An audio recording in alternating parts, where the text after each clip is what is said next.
नमस्कार, मी राधिका. तुमचं सर्वांचं स्वागत आहे आपल्या चॅनेलवरती, ज्याचं नाव आहे मराठी क्लासेस विथ राधिका. तर लास्ट व्हिडिओमध्ये आपण श्यामचं बंधुप्रेम हा लेसन एक्सप्लेन केलेला होता. आज आपण याचे क्वेश्चन आन्सर्स बघणार आहोत. तर चला व्हिडिओला सुरुवात करूया.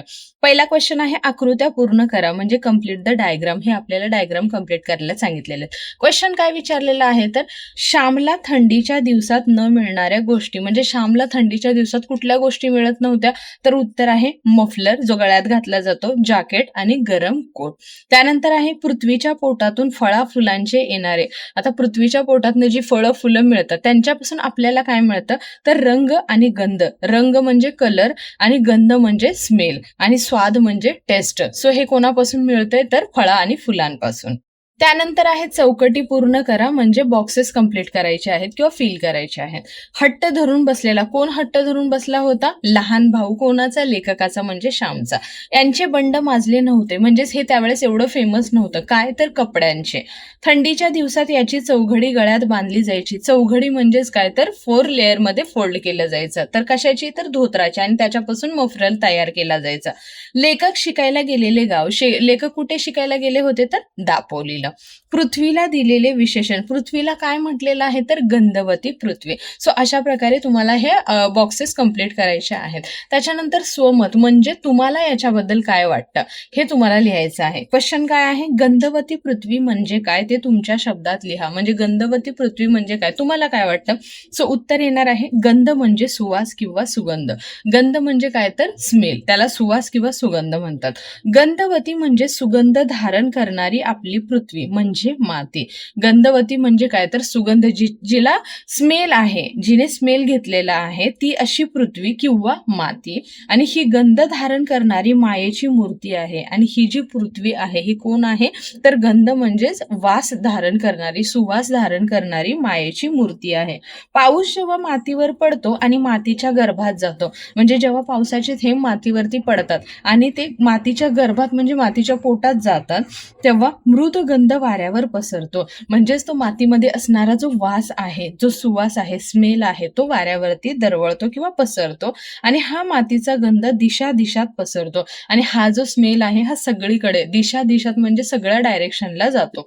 म्हणून वर्षा ऋतूमध्ये पृथ्वी ही गंधवती होते. पण नेहमीच पृथ्वी किंवा मातीपासून असा वास येतो का तर नाही. वर्षा ऋतू म्हणजे स्टार्टिंगचा जो पाऊस असतो तेव्हाच फक्त मातीमधून असा सुवास किंवा स्मेल येतो. या गंधवती पृथ्वीवरचा माणूस आनंदाने बहरून येतो. आणि ही जी गंधवती पृथ्वी आहे इथे राहणारा किंवा पहिल्या पावसामध्ये सगळेच जसे खुश असतात, म्हणजेच काय तर माणसाचं मन आनंदाने भरून जातं किंवा तो प्रसन्न होतो. त्याच्यानंतर आहे खालील उतार्याच्या आधारे सूचनानुसार कृती करा. जो सेकंड नंबरचा जो काही उतारा असेल तो. आता याच्यामध्ये काय सांगितलेलं आहे तर श्यामने आणलेला नवीन कोट बघून त्याच्या आई वडिलाच्या मनात निर्माण झालेले प्रश्न. सो श्यामने जो कोट आणला होता ते बघून त्यांच्या मम्मी पप्पांना कोणकोणते क्वेश्चन तयार झाले त्यांच्या मनामध्ये, तर हा कोट कोणाचा, म्हणजे हा कोट कोणाचा आहे, मोरू जोशाला द्यायचा आहे का, किंवा कापातल्या मुक्याने पाठवलंय का. कापा ही काय आहे तर कोकणातल्या एका वाडीचं नाव आहे. पैसे कुठले, म्हणजे पैसे कुठून आणले, कोणाचे कर्ज काढलेस का, कोणाकडून लोन घेतलंय का, की फीचे दवडलेस, की फीचे पैसे खर्च केले. त्याच्यानंतर आहे कोणाच्या पैशाला हात तर नाही लावलास ना, म्हणजेच काय तर कोणाची चोरी तर नाही केलीस ना, उधारीने शिवून नाही आणलास ना, म्हणजेच काय तर हे कोणाकडून तू उधार तर शिवून आणलं नाही ना. हे असे सगळे प्रश्न त्यांच्या आई वडिलांच्या मनामध्ये निर्माण झाले होते. त्यानंतर आहे चौकटी पूर्ण करा. चुलीजवळ शेकत बसलेला, तर चुलीजवळ कोण शेकत बसलं होतं तर लेखक. धाकट्या भावाचं नाव, त्यांच्या छोट्या भावाचं नाव काय होतं तर पुरुषोत्तम. आईने लेखकाला काय दिलं तर कोरडं म्हणजे सुकलेलं धोतर दिलं. त्याच्यानंतर आहे स्वमत. तुम्हाला काय वाटतं ह्या क्वेश्चनच्या आन्सर बद्दल. वडिलांनी पाठीवरून हात फिरवण्यात सारे बोलणे होते हे विधान स्पष्ट करा. म्हणजे त्यांचे वडील काहीच बोलले नाही, फक्त त्यांच्या पाठीवरून हात फिरवून गेले. मग तुम्हाला काय वाटतं की या क्वेश्चन बद्दल. तर याचं उत्तर काय येणार आहे, श्यामने भर पावसात अडचणी सहन करून धाकट्या भावासाठी नवीन कोट आणला. बरोबर आहे ना, त्याने भर पावसामध्ये स्वतःचा विचार न करता भावाच्या सुखासाठी ते कोट घेऊन आले होते. त्यांचे हे बंधुप्रेम पाहून आई वडील घहिरले, म्हणजे हे त्यांच्या भावाभावांमधलं प्रेम बघून आई वडिलांच्या डोळ्यातून अश्रू व्हायला लागले. आईने तू मनाने मोठा झालास असे श्यामला म्हटले. मग आई म्हणते की बाबा तू मनाने मोठा झाला आहेस, पण वडिलांचे मन एवढे उथंबून आले की त्यांच्या तोंडून शब्द फुटेना. म्हणजेच काय, तर त्यांचं मन एवढं भरून आलं होतं, त्यांना एवढा आनंद झाला होता की त्यांच्या तोंडातून एकही शब्द निघाला नाही. म्हणून वडिलांनी श्यामच्या पाठीवरून हात फिरवला आणि त्या स्पर्शामधून वडिलांचे सर्व बोलणे श्यामला कळत होते आणि म्हणूनच त्यांच्या वडिलांनी त्यांच्या पाठीवरून हात फिरवला आणि या सगळ्या याच्यामध्ये त्यांच्या वडिलांना त्यांच्याबद्दल काय म्हणायचं आहे हे सगळं श्यामला समजत होतं. सो अशा प्रकारे हे तुम्हाला तुमचं सोमत वेगळं असू शकतं, कारण हा स्वतःचा पर्सनल रिस्पॉन्स असणार आहे. त्यानंतर आहे पाठातील स्वाध्याय, म्हणजे लेसनच्या खाली जे क्वेश्चन्स दिलेले आहेत त्याचे आन्सर. पुढील प्रश्नांची 1-2 वाक्यात उत्तरे लिहा. म्हणजेच काय, 1 to सेंटेन्समध्ये आपल्याला हे आन्सर्स लिहायचे आहेत. पहिला क्वेश्चन काय आहे, नवीन पाऊस सुरू होण्याचा मातीवर काय परिणाम होतो. म्हणजे नवीन पाऊस सुरू होतो तेव्हा मातीवर त्याचा काय इफेक्ट होतो. तर आन्सर येणार आहे, नवीन पाऊस सुरू झाला की भिजलेल्या ओल्या मातीला एक सुंदर गंध येतो. म्हणजे जेव्हा नवीन पाऊस चालू होतो, जेव्हा पावसाची सुरुवात होते, तेव्हा जी भिजलेली माती असते, त्या पावसाच्या पाण्याने जी माती भिजते त्याच्यातून एक रम्य सुंदर म्हणजे खूप सुंदर असा स्मेल येतो. सेकंड आहे, श्यामने कोणता निश्चय केला. म्हणजे श्यामने काय ठरवलं. तर उत्तर येणार आहे, आपल्या धाकट्या भावाला नवीन कोट किंवा सदरा शिवून न्यायचा असा निश्चय श्यामने केला. मग त्याने काय ठरवलं होतं, तर त्याने आपल्या छोट्या भावाला नवीन कोट किंवा सदरा शिवून घेऊन जायचं. कोट किंवा सदराला काय म्हणतात, तर कुर्ता. सो तो नवीन शिवून घेऊन जायचं हे तो ठरवलं होतं त्याने. थर्ड आहे, लहान भावाला आईने कसे समजावले. जेव्हा लहान भाऊ नवीन कुर्ता किंवा सदरा मागत होता त्यावेळेस त्यांची आई त्यांना कशी समजावते. तर उत्तर येणार आहे, तुझे अण्णा दादा मोठे होतील, म्हणजेच तुझे जे 2 मोठे भाऊ आहेत ते खूप मोठे होतील, कमवायला लागतील, म्हणजेच काय, तर ते पैसे कमवतील, मग तुला 6 महिन्यांनी नवीन सदरा शिवतील आणि त्यांच्याकडे एकदा का पैसे आले की दर 6 महिन्यांनी तुला नवीन शर्ट घेतील. आता हट्ट करू नको असे आईने लहान भावाला समजवले. त्यामुळे आता जी तुझी जिद्द आहे, हट्ट आहे, तो सोडून दे असं आई त्याला समजावते. त्यानंतर 4th नंबरचा क्वेश्चन आहे, श्यामचे वडील वरचेवर दापोलीला कशासाठी जात. म्हणजे श्यामचे वडील सारखे दापोलीला का जायचे. तर उत्तर आहे, श्यामचे वडील कोर्ट कचेरीच्या कामासाठी वरचेवर दापोलीला जात. म्हणजे त्यांची काही कोर्टाची वगैरे कामं असतील त्याच्यासाठी ते वरचेवर म्हणजे नेहमी दापोलीला जात होते. श्यामला चालण्याचे श्रम का वाटत नव्हते. म्हणजेच काय, तर श्याम एवढा म्हणजे दापोलीपासून त्याच्या घरापर्यंत चालत येत होता, पण त्याला त्याचं कष्ट किंवा मेहनत किंवा त्रास का जाणवत नव्हता. तर उत्तर आहे, श्यामने धाकट्या भावासाठी नवीन कोट शिवून घेतला होता. त्याने छोट्या भावासाठी कोट तयार केलेला होता. आईला किती आनंद होईल या सुख स्वप्नात तो दंग होता. म्हणजेच काय, तो इमॅजिन करत होता की हे सगळं बघून त्यांच्या आईला किती आनंद होईल, किती खुश होईल त्यांची आई. म्हणून श्यामला चालण्याचे श्रम वाटत नव्हते, म्हणूनच चालताना त्यांना काहीच त्रास होत नव्हता. आता का ते लिहा, गिव्ह द रिझन, म्हणजे ह्याचं कारण सांगायचं आहे. फर्स्ट नंबरचा क्वेश्चन आहे, श्यामचे डोळे अश्रूंनी न्हाले होते. म्हणजे श्यामच्या डोळ्यातून अश्रू का येत होते किंवा त्याचे डोळे पाण्याने का भरले होते. तर उत्तर आहे, धाकट्या भावाचा कोट शिवून हातात आला. त्यांच्या छोट्या भावाचा जो कोट होता तो शिवून त्यांच्या हातात भेटला होता. जवळच्या पैशात सारा खर्च भागला. म्हणजे त्यांनी जेवढी सेव्हिंग केलेली होती त्याच्यामध्ये सगळा खर्च निभावलेला होता. आपण केलेला निश्चय पूर्ण झाला. त्यांनी जे ठरवलं होतं मनाशी ते पूर्ण झालं होतं आणि या भावनेने श्यामचे डोळे अश्रूने न्हाले आणि हे सगळं बघून त्यांच्या डोळ्यातून त्यांचे डोळे अश्रूने भरले होते. सेकंड आहे, श्याम ज्यांच्या घरी राहायचा त्यांनी त्याला जाऊ नको असे का म्हटले. आता श्याम ज्यांच्याकडे दापोलीला राहत होता तिथले लोक त्यांना आता जाऊ नको असं का म्हणत होते. तर उत्तर येणार आहे, भर पावसात नदी नाल्यांना पूर आले असतील आणि खूप पाऊस असल्यामुळे नदी नाले ओव्हरफ्लो होऊन वाहत असतील. पर्यांना उतार नसेल. परा म्हणजेच काय, जो ओढा नाला आहे त्यांना उतार नसतो, म्हणजेच त्याच्यातून पाणी बाहेर जायला जागा नसते. म्हणजेच काय, तर ते एवढे ओव्हरफ्लो होऊन वाहत असतात. म्हणून श्याम ज्यांच्या घरी राहायचा त्यांनी श्यामला जाऊ नको असे म्हटले. म्हणजेच काय, एकंदरीत नदी आणि नाले ओव्हरफ्लो होऊन वाहत होते, त्याच्यातून कुणीही वाहून जाऊ शकतं या भीतीने ते त्याला म्हणत होते की तू पावसात घरी जाऊ नको. थर्ड नंबर आहे, पिसईचा पर्या दुथडी भरून वाहत होता.